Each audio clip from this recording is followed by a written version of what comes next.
Diz artrozları. Biz nəyi diqqətə almırıq? Oynaq və oynaq ətrafı elementlər var. Xəstəlik necə əmələ gəlir? Əzələ sistemi də ən çox nə vaxt zəif olur? Oturaq həyat tərzi olan insanlarda. Duzlaşmanın əsas səbəbkarı yediyimiz qidalardırmı?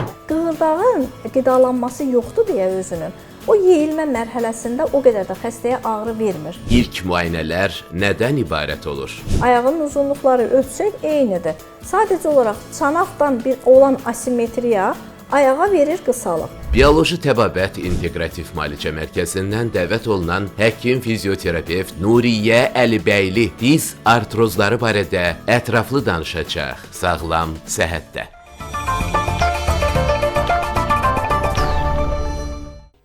Salam, hər vaxtınız xeyir əziz və dəyərli tamaşaçılar. Hər birinizi Sağlam Səhət verilişində yenidən xoş gördük. Bugün biz diz artrozları haqqında söhbət aparacağıq və qonağımız Bioloji Təbabət İnteqrativ Müalicə Mərkəzinin həkimi, həkim fizioterapevt Nuriyə Əlibəylidir. Xoş gəlibsiniz, doktor. Və indi isə keçək klinikanın təqdimatına. Bioloji Təbabət İnteqrativ Müalicə Mərkəzi Seyid Cəfər Pişəvəri 110 ünvanında yerləşir. Memar Əcəmi metro stansiyasının yaxınlığında. Bu klinikanın Masallı, Göyçay və Sumqayıtda filialları fəaliyyət göstərir. Telefon nömrəsi 430 89 89. Eyni nömrəni 050 055 və 070-də də yığa bilərsiniz. İndi isə keçək həkimimizin təqdimatına. Həkim fizioterapevt Nuriyə Əlibəyli Azərbaycan Tibb Universitetinin Müalicə işi və Profilaktikası fakültəsini bitirib. 2008-ci ildən Bioloji Təbabət İnteqrativ Müalicə Mərkəzində fəaliyyət göstərir. Bu illər ərzində müntəzəm olaraq bioloji təbabət üzrə Almaniya, Kolumbiya, Rusiya, İsveçrə və Ukrayna mütəxəssisləri tərəfindən keçirilən homosneatriya, biopunktura, akupunktura, mezioterapiya üzrə seminarların iştirakçısı olub və müvafiq sertifikatlar alıb. İstanbulda, Ankarada, İzmirdə fizioterapiya üzrə tibbi kurslar, Türkiyənin müxtəlif şəhərlərində və İtaliyanın Milan şəhərində keçirilən konfransların iştirakçısı olub. Dayaq hərəkət sistemi xəstəlikləri, fəqərarası disk yırtıqları, onurğa əyrilikləri, yastı pəncəlik, artroz, artrit, uşaqlarda serebral iflic kimi və digər xəstəliklərin fizioterapiya vasitəsilə müalicəsində uğurlu nəticələr əldə edib. Nuriyə Əlibəyli hər həftənin 3-cü günü Göyçay Bioloji Təbabət İnteqrativ Müalicə Mərkəzində xəstələri qəbul edir. Təkrar xoş gəlibsiniz, doktor. Xoş gördük. Mən istərdim ümumiyyətlə diz artrozları haqqında məlumat verərdiniz. Bu nə xəstəlikdir, doktor? Belə deyək də, ümumiyyətlə artroz mübadilə pozğunluğu olub, qığırdağın yeyilməsi ilə gedən bir xəstəlikdir. Yəni, burada əsas zədələnən hissə qığırdaq toxumasıdır. Belə deyək, ümumiyyətlə oynaqların üzərində, bütün oynaqlara aiddir bu, böyük oynaqlardan tutmuş kiçik oynaqlara qədər nazik bir qığırdaq səthi var ki, yəni bu qığırdaq səthi, belə deyək, zamanla müxtəlif səbəblərdən yeyilməsi nəticəsində, həmin səthin azalması, dağılması nəticəsində artroz başlayır. Və bundan sonra təkcə burada artrozda zədələnən hissə qığırdaq deyil.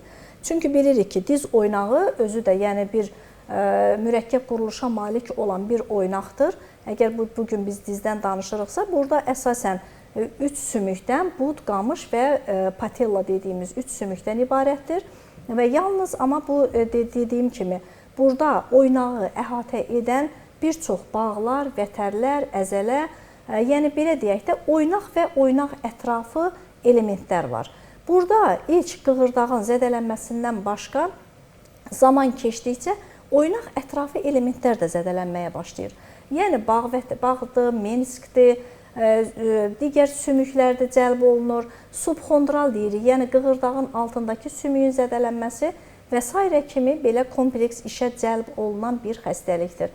Bugün diz oynağından danışırıq, çünki daha çox zədələnməyə, travmaya və daha çox bu xəstəliyə məruz qalan oynaq statistikaya görə birinci diz oynağıdır. Yəni, biz artrozlar içərisinə baxsaq, birinci diz oynağıdır ki, bu zədələnir.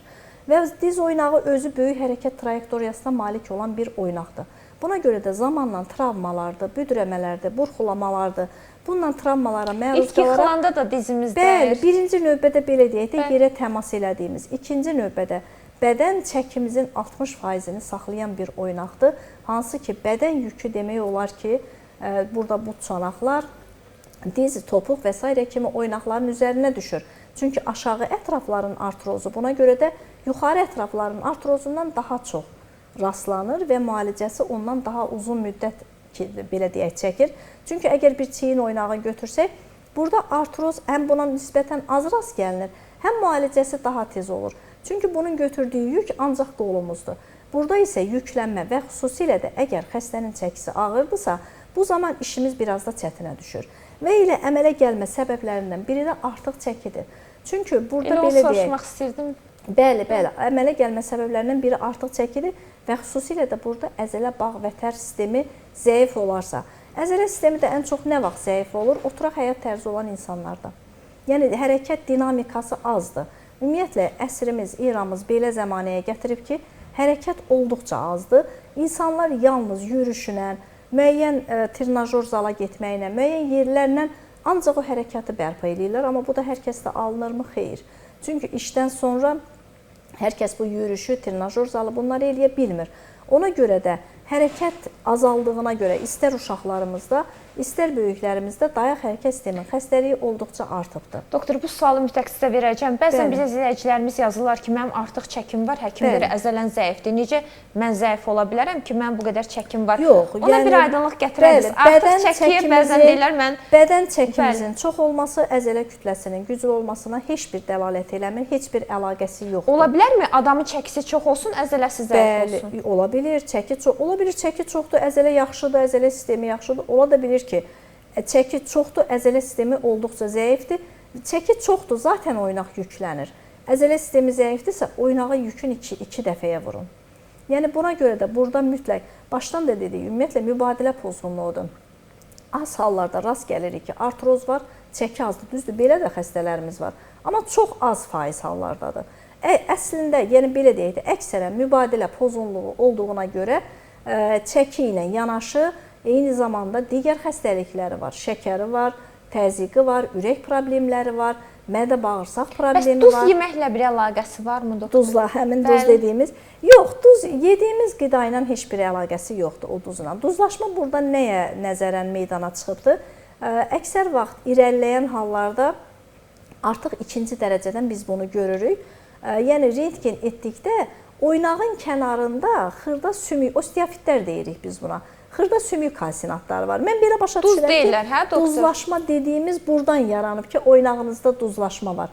Bəzən elə böyük osteofitlər görürük ki, hətta o duz dağı deyirlər. Bax, belə bir şey ki, yəni iri, böyük oynağın kənarında. Amma duz deyil, hə doktor? Yox, bu yediyimiz duz, bu özü mübadilə pozğunluğudur, kalsium mübadiləsinin pozğunluğudur.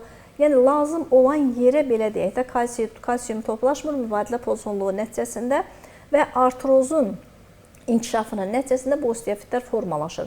Bəzən o qədər böyüyür ki, hətta onu artroskopla girib təmizlənməli olurlar. Çünki xəstənin yerişinə mane olur, yeriyəndə xırıltılar olur, xəstə ayağını açıb bükę bilmir. Bu artrozun belə deyək də rentgenoloji görünüşündə biz bunu görürük. Xəstədə tutaq ki, qığırdaq yeyilməsi var, hansı tərəfdən yaxınlaşması var, yanaşı osteofitlər var, subxondral skleroz var, artıq qığırdağın altındakı sümük toxuması zədələnib. Və bu mərhələ ən çox xəstəyə ağrı verən mərhələdir. Qığırdağın qidalanması yoxdur deyə özünün, o yeyilmə mərhələsində o qədər də xəstəyə ağrı vermir. Ona görə də biz çox az hallarda... Və heç əlamət də hiss eləmir xəstədə? Çox az hallarda erkən mərhələdə artroz müşahidə edirik. Bəzən xəstənin ayağı şişir, ora bir maye yığılır, müxtəlif menisk zədələnməsindən ola bilir, travmadan ola bilir, burxulmadan ola bilir. Xəstə heç o olmasaydı rentgenə getməyəcəkdi. Rentgen müayinəsində artıq 2-3-ə keçən bir artroz var. Bu müəyyən olunur. Amma mən baxıram ki, hazırki mərhələdə xəstəyə ağrını verən artroz deyil. Ora maye toplantısı, əlavə iltihabın qoşulmasıdır. Bəs ola bilərmi ki, doktor, belə deyək də, bir adamın heç bir diz travması olmasın, artıq çəkisi olmasın, maddələr mübadiləsindən bir problem olmasın, amma sırf yaşa bağlı qocaldığına görə? Çox düzgün buyurdunuz. Bu xəstəliklərin ümumiyyətlə əmələ gəlmə səbəbində genetika dayanır. Birinci səbəb genetikdir, irsi meyillik. Siz dediyiniz kimi, ola bilər ki, həyat tərzi də yaxşıdır, tutaq ki, bir travması da olmayıb, yanaşı bir şeydir, amma genetikasında var. Bu xəstəliyin, bəzən hər yaşlı insanda artroz olması vacib deyil. O demək deyil ki, hər yaşlanan artroz ola bilər. Düzdür, artroz ümumiyyətlə yaşlı insanların xəstəliyidir. Yəni bu belə qəbul olunubdur. Amma çox təəssüf ki, artıq digər xəstəliklər kimi bu xəstəlik də gəncləşib. Artıq 30 neçə yaşında mən bir artroz görəndə doğrudan da əvvəllər daha çox təəccüblənirdim ki, yəni bu yaşda nə inkişaf eləmiş bir artroz. Və artrozun bir xüsusiyyəti də var ki, bəzən birinci dərəcə görüb yüngül başlanğıc bir fazada deyib müalicə etmirlər. Artrozun bir xüsusiyyəti var ki, ümumiyyətlə bilmək lazımdır ki, artroz getdikcə irəliləyən və proqresivləşən xəstəlikdir. Bugün qarşısını almasaq, bir neçə il sonra artıq biz burada irəliləmiş dərəcəni müşahidə edəcəyik. Ona görə hər bir halda aşkarlandısa, həmin anda dərəcəyə uyğun, yaşa uyğun, vəziyyətə uyğun müalicə başlamalıdır. Və siz dediyiniz kimi... Acə ilə qarşısını almaq mümkündürmü? Əlbəttə mümkündür. Və dediyim kimi də, xüsusilə də genetikasında, irsiyyətində, məsələn, ən çox nələrdə olur? Kollagen 2-nin mutasiyası. Kollagen 2 hansı ki, qığırdaq toxumasının əsas strukturasıdır. Genetik olaraq həmin kollagen 2-nin çatmamazlığı, nə hər hansı bir dəyişkənliyi elə erkən mərhələdə və yaxud da ki, yaşlı mərhələdə artrozun başlamasına səbəb ola bilir. Yəni, bunu biz unutmamalıyıq və yanaşı da digər mübadilədir, endokrin pozğunluqdur, iltihabi xəstəliklərdir, revmatoloji xəstəliklərdir və s. xəstəliklər var ki, yəni bunlar özü menisk əməliyyatından sonra, xüsusilə cavanlarda bu əməliyyat məruz qalırlar. Yəni meniskopatiya, dizimdə yırtıq var dediyim xəstəliklərdir. Bunlar travmaya bağlı olan xəstəliklərdir. Adətən menisk əməliyyatından sonra da elə bir amortizasiya pozulur orqanizmdə. Dizə düşən yüklənmə artır deyə burada da erkən artroz müşahidə edə bilirik. Doktor deyir ki, bir xəstə qapınızı döyür və deyir ki, Nuriyə xanım, artıq neçə aydır dizim ağrıyır, hər gün ağır kəsici içməkdən yoruldum, axır ki, həkimə gəlməyə qərar verdim. İlk müayinələr nədən ibarət olur? Yəni təəssüflə qeyd edim ki, yəni başqa səbəblərdən də ağrıya bilər, deyilmi? Təəssüflə qeyd edim ki, xəstənin əksəriyyəti o cür gəlir. Heç kim bir həftənin, iki həftənin ağrısı çox az hallarda həkimə müraciət edir. Burada mütləq birinci ağrının əmələ gəlmə, ağrını yaradan səbəbi tapmaq lazımdır. Yəni başqa səbəblərdən də ağrıya bilər, deyilmi? Bəli, əgər hər dizim ağrıyan dediyim diz artrozu deyil, hər dizim ağrıyar dediyim diz xəstəliyi deyil. Olub ki, xəstə əlində hətta müayinə ilə yanıma gəlib, deyirəm, heç sən dizini müayinə etdirməli deyildin. Bunun üçün birinci düzgün olaraq həkimə yanaşmalıydın, həkim düzgün müayinəni göndərməli idi. Və olub belə xəstə müayinə eləmişəm, xəstənin bel fəqərəsində yırtıq. Oradan irradiasiya eləyən ağrı dizə verir. Xüsusilə L3 sinir kökçüyünün sıxılması bel fəqərəsindən söhbət gedir. Onun keçmə yeri elədir ki, gəlir dizin önündən keçir aşağı. Və oradan sıxılma, onun irradiasiyası, yəni yerləşmə yeriyinə görə irradiasiya verir. Kiminsə ağlına gəlməz. Ağlına gəlmir. Soruşursan, belim ağrıyır, doktor, belim ara sıra ağrıyır, o qədər də ciddi deyil. Bundan sonra mütləq çanaq müayinə olunmalıdır. Yəni, bəzən xəstələri müayinə edirik, ayağının biri qısa, biri uzun. Doktor, mənim ayağım qısadır, deyirəm, yox, ayağın qısa deyil. Ayağının uzunluqları ölçsək eynidir. Sadəcə olaraq çanaqdan olan asimetriya ayağa verir qısalıq. Və nə baş verir? Asimetriya var, biri uzundur, biri qısadır. Uzun olan ayaq, yəni belə deyək də, orqanizmimiz elə yaradılıb ki, aşağı düşən paylanma aşağı ətrafa bərabər olmalıdır, 50-50-yə. Əgər çanaqda bir deformasiya varsa, ayaqda bir uzanlıq, qısalıq varsa, mütləq yük bölünür. 70-in 30-a, 60-in 40-a, hansı tərəf çox yüklənirsə, mütləq həmin tərəfdə xəstə dizindən və topuğundan şikayət eləyəcək ki, ağrım var. Əgər bu ağrını zamanla ötürüm, mütləq dizdə başlayacaq erkən və yaxud da yaşının hansı yaşda fərqi yoxdur, artroz. Yəni, bu ikincilidir. Var birincili, birbaşa dizin, qığırdağın özünün yeyilməsi ilə başlayan. Var ikincili, digər xəstəliklərin yol açdığı. Məsələn, uşaq vaxtı bu çananda bir displaziya olubdur, oynaq müalicəsi tam başa çatdırılmayıbdır, yenə də o problem qalıbdır. Nə baş verəcək? Yenə də dizdə yüklənmə olacaq. Yəni, bu zamanla belə deyək də, yastı pəncəlik, bəzən yastı pəncəlikdir deyə ötüb keçdiyimiz bir hal, yəni vagus deformasiyası, topuğun içə basması, bu nə verir? Oynaqda iç tərəfdən yüklənməni artırır. Yəni daha çox bədənimizin çəkisi mediala düşür, iç tərəfə düşür.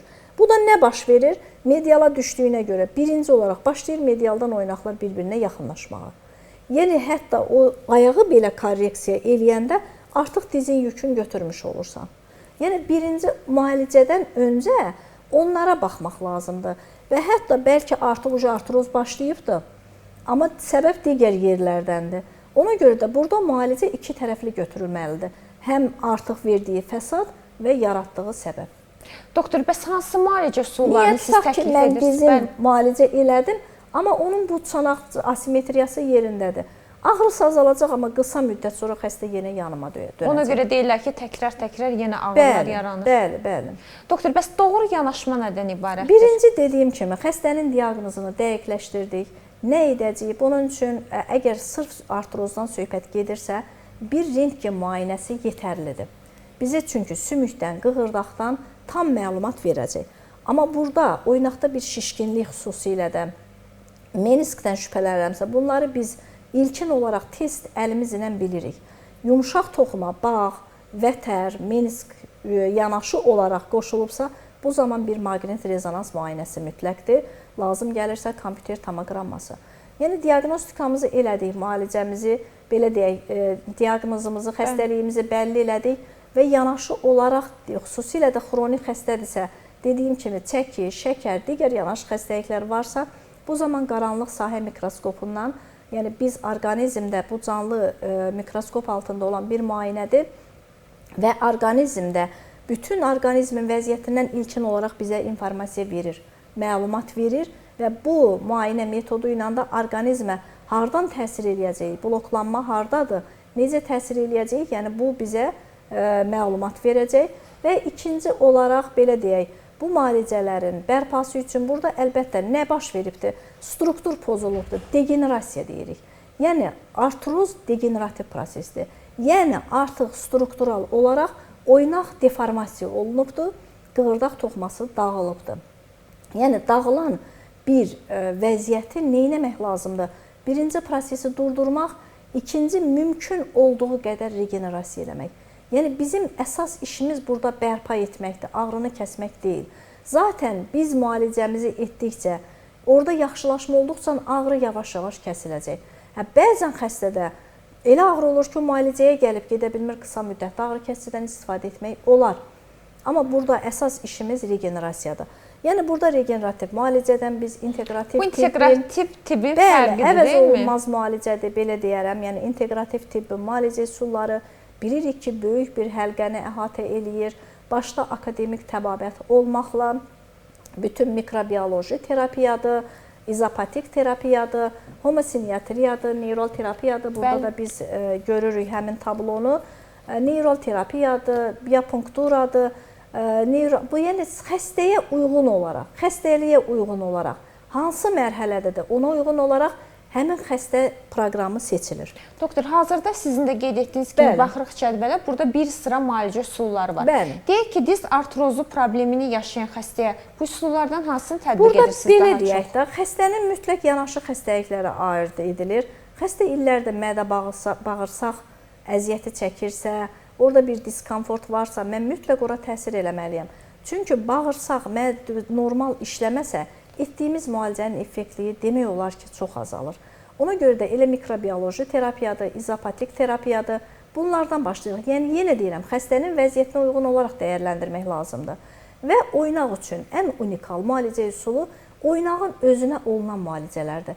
Artıq bunu dünya da sübut edir ki, oynağın özünə, yəni nə qədər içdiyimiz dərman, atdığımız, qəbul elədiyimiz venada parenteral olaraq, infuziya yolu ilə olaraq dərmanlar, belə deyək də, burada oynağa etdiyimiz prosedurlar qədər effektli deyil. Hansı prosedurları etmək olur inteqrativ tibdə? Bəli, burada birinci olaraq drenaj detoksikasiya, bu infuziya yolu ilə də ola bilər, peroz yolu ilə də ola bilər, xüsusilə də autoimmun xronik xəstəliklərdə uzun müddət dərman qəbul edən, yanaşı xəstəliklər olan xəstələrdə mütləq drenajdan başlanır. Bədən, orqanizm təmizlənməlidir, mübadilə düzəlməlidir, turşu qələvi sistemi tənzimlənməlidir və yanaşı olaraq oynağa olunan iynələr, yəni ineksiyalar, hansı ki bunlar tərkibi kollagen, qığırdaq bərpa edici, lazım gəldikdə ödem əleyhinə, iltihab əleyhinə, qan dövranını yaxşılaşdırıcı iynələrdir, inyeksiyalardır.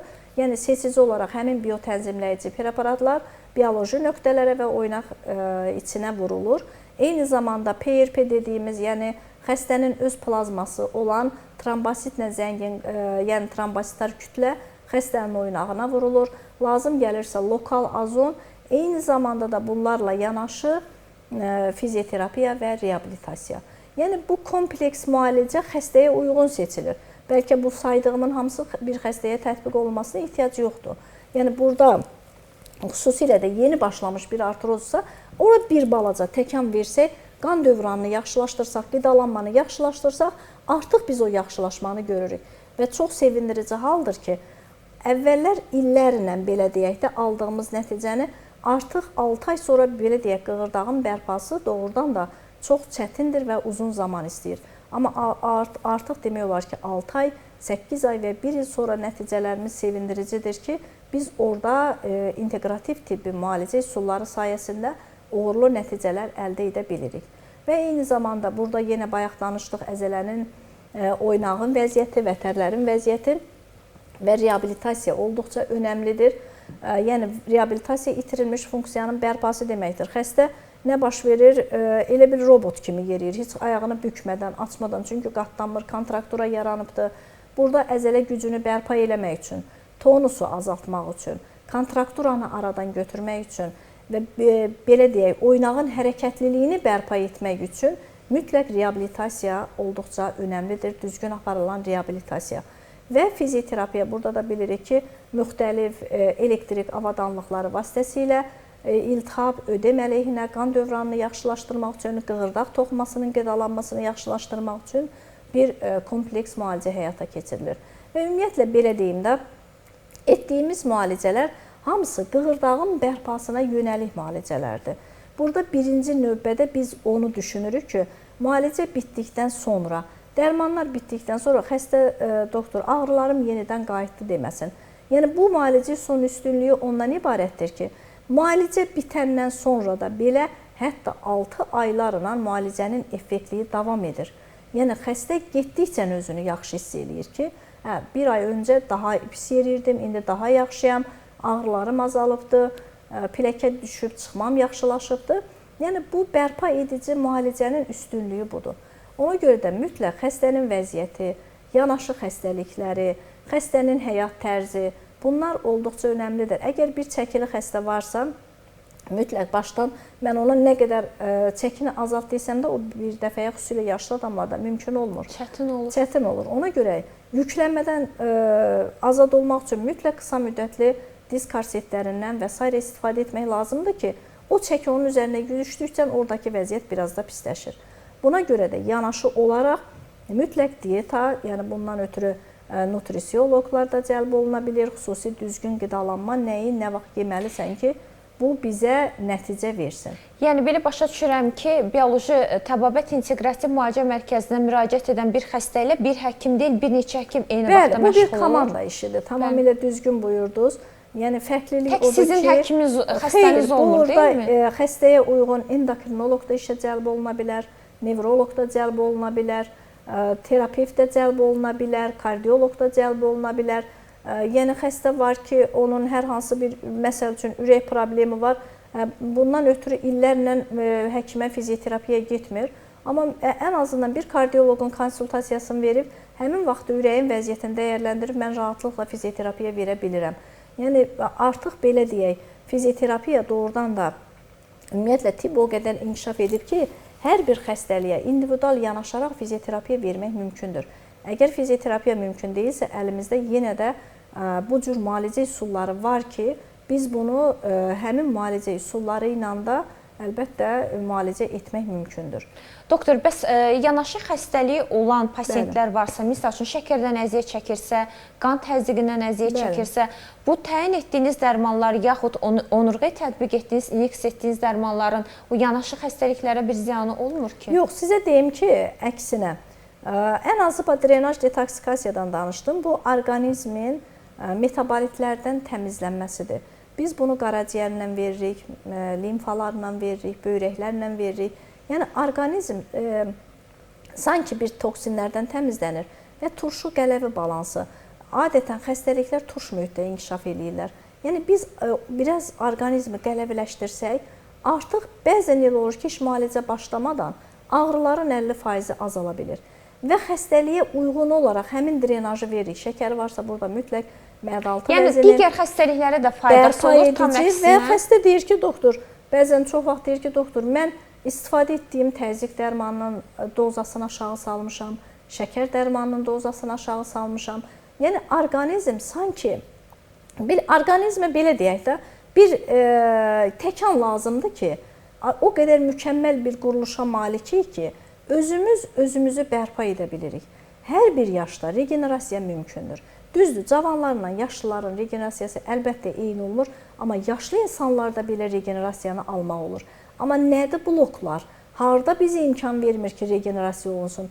Həmin bloklara bir balaca təkan verdik və orqanizm özünü bərpa etdiyinə görə, həmin regenerasiya qabiliyyətini işə saldığına görə, digər belə deyək, xəstəliklər, digər orqanların funksiyası yaxşılaşdığına görə orada da yaxşılaşma olur. Yəni buna görə də bəzən xəstə deyir ki, doktor, heç mən hər gün təzyiq dərmanı içirdim, artıq boynumdakı, digər lap dizimdəki artrozun olsun müalicəsindən sonra beyin qan dövranımda belə yaxşılaşma olubdur, təzyiq dərmanım qulaqdakı küy azalıbdır, təzyiq dərmanımı aşağı salmışam. Yəni burada üstünlük budur ki, orqanizmə heç bir zərər vermədən orqanizmin regenerativ qabiliyyətini işə salmaqla, onun öz resurslarından istifadə etməklə, yəni burada effekt əldə etmək mümkündür. Və ən üstünlüyü odur ki, burada belə deyək də, bu müalicə yolu ilə insan öz əvvəlki sosial vəziyyətinə dönə bilir, hərəkətliliyi bərpa olunur, öz işini normal görə bilir və ən azından da xəstəliyin bu bərpa etmə müddəti, belə deyək də, yəni aylarla davam edir. Əlbəttə, yaşlı bir insanlarda mütləq bir kurs yetərli olmur. Mütləq xəstənin vəziyyətinə uyğun olaraq 6-8 ay və yaxud da 1 il sonra təkrar müayinə və müalicəyə ehtiyacdır və xəstənin dərəcəsinə görə kontrolda saxlayırıq. Evə olan hərəkətlərdir, evə olan tövsiyələrdir, digər çatışmayan minerallardır, vitamin D-dir, kalsidir, maqneziumdur, hansı ki, qığırdağın, belə deyək də, tərkib hissəsi kollagendir, tərkib hissəsinin əsas strukturasıdır. Yəni buna görə də bunlar da aradan götürülürsə, xəstə demək olar ki, bir müddət bundan öz sağlığına qovuşa bilir. Bəzən də olur ki, heç xəstələr var ki, biz döngəl desək də, illərindən bəli, gəlmirlər. Hər hansı bir xəstə gəlir 4 il, 5 il sonraki doktor, başqa bir nahiyəm ağrıyıb deyə gəlmişəm, orada heç bir problemim yoxdur. Yəni orqanizmdən çox şey asılıdır. Hər kəs eyni cavab vermir. Və biz alışmışıq ki, cəmiyyət olaraq doktor, həkim bizə bir tablet versin, onu içək, həmən sağalaq. Ki, inteqrativ tibbdə davamlı bir müalicədir. Mütləq həkimi dinləmək lazımdır. Bəli, yəni o müntəzəm olaraq da həmin müalicələrə davam etmək lazımdır ki, nəticəsi olsun. Yoxsa elə mən 2 dəfə, 3 dəfə gəldim, onunla nəticə əldə etmək mümkün olmur. Çünki mən bəzən pasiyentlərin özlərinə də deyirəm, əgər ağrını kəsmək üçün bir tablet üçün heç həkimə gəlməyə ehtiyac yox idi. Bunu siz özünüz də eləyə bilərsiniz. Sağalmaq istəyirsinizsə, bu zaman yəni mütləq davamlı müalicə etmək lazımdır. Yəni belə deyək də, bu zaten etaplı müalicədir. Xəstə bütün ili həkimdə qalmır. Bir kursu bitdi, ən az 6 ay sonra təkrar dönə bilər. Bir vəziyyətini dəyərləndiririk, bəlkə heç müalicəyə ehtiyacı yoxdur. Hər hansı bir ev üçün bərpa edici müalicə və ya tövsiyələrdən yola salırıq. Yəni buna uyğun, burada məsəl üçün, xüsusilə yaşlı adamlarda, xüsusilə erkən menopauza girən xanımlarda sümük sıxlığı azalır. Yəni bir səbəb də budur. Yəni osteoporoz dediyimiz xəstəlik var ki, sümük sıxlığının azalması ilə gedir. Bu dizdə də, butçanaqda da, boyunda da, beldə də deformasiyalar verir. Ona görə yanaşı olaraq, artrozla yanaşı osteoporozun müalicəsi aparılır etaplı olaraq və bu da belə deyək də xəstəliyin tez bir zamanda öhdəsindən gəlməyə kömək eləyir və digər nahiyələrin ağrısı. Bəzən xəstə gəlir, bir dizindən başlayır, amma baxırsan ki, 5 dəqiqənin içində 6-7 nahiyədən ağrı saydı. Bu artıq bizə bir işarədir ki, burada sümük sıxlığının azalması ola bilər. Mütləq menopauzanı soruşuruq, hansı yaşdan giribdir. Bəzən gənc xanımlarda müəyyən problemlərdən 30-35 yaşından götürülür uşaqlıq. Ona görə də bunlar riskdir. Bunlar daha çox özünü qorumalıdır, daha çox sümük sıxlığını normal saxlamalıdır. Və buna görə də yenə deyirəm, bu kompleks yanaşmadır, xəstəliyin əmələ gəlmə səbəbləridir. Bu mütləq başından aydınlaşdırılmalıdır. Doktor, söhbətimizin bitməyinə son 3 dəqiqə qalıbdır. Mövzu ilə bağlı tamaşaçılarımıza yekun olaraq nə demək istəyirsiniz? Burada yəni yekun olaraq belə deyək də, dediyim kimi artroz proqressivləşən xəstəlikdir, irəliləyən xəstəlikdir, əlilliyə gətirib çıxaran xəstəlikdir. Çox təəssüflə qeyd edim ki, yəni buna görə də indi çox şükürlər olsun ki, uğurlu əməliyyatlar var ki, artıq 4-cü dərəcədə tamam oynaq kapsulu dağılıbdır, orada da burada bir şey eləmək olmur. Endoprotezləşmə eləyir, yaxşı çox cərrahlarımız var, vacib olan hallarda olur. Amma gəlib buna çatmamaq üçün, müalicəni vaxtında eləmək üçün mütləq oynaqlarımızı, orqanizmimizi qorumalıyıq. Sağlam həyat tərzi keçirməliyik. Yəni ən azından bu dəqiqə doğrudan da internet əsridir. Hər bir şey var orada. Yəni düzgün qidalanmadır, həyat tərzidir, daha çox ağır çəkilərlə, ağır yüklərlə əzələ hazır olmadan işləmək olmaz. Və burada oynaq ətrafı elementlər, əzələlərdir, bunları güclü saxlamaqdır. Yəni bu olduqca vacib nüanslardandır və ən əsası da ağrı başlayıbsa bu orqanizmin harayıdır. Yəni bu deyir ki, burada bir problem var. Əgər keçib getmirsə, oynağında ağrı başladı, istirahət etdin, keçib getmirsə, bu artıq onu göstərir ki, həkimə getməlisən. Və tez başlanan müalicə tez bir zamanda başa gəlir, həm belə deyək, məsrəfi az olur, həm vaxtı az olur və erkən. Amma hər bir halda buna demək olmaz ki, daha erkən mərhələ deyil, sən müalicə olunmazsan. Hər bir mərhələdə, hər bir halda, hər bir yaşda müalicə mümkündür. Sadəcə olaraq bunu vaxtında belə deyək də müraciət edib və o müalicə etaplarını keçməliyik.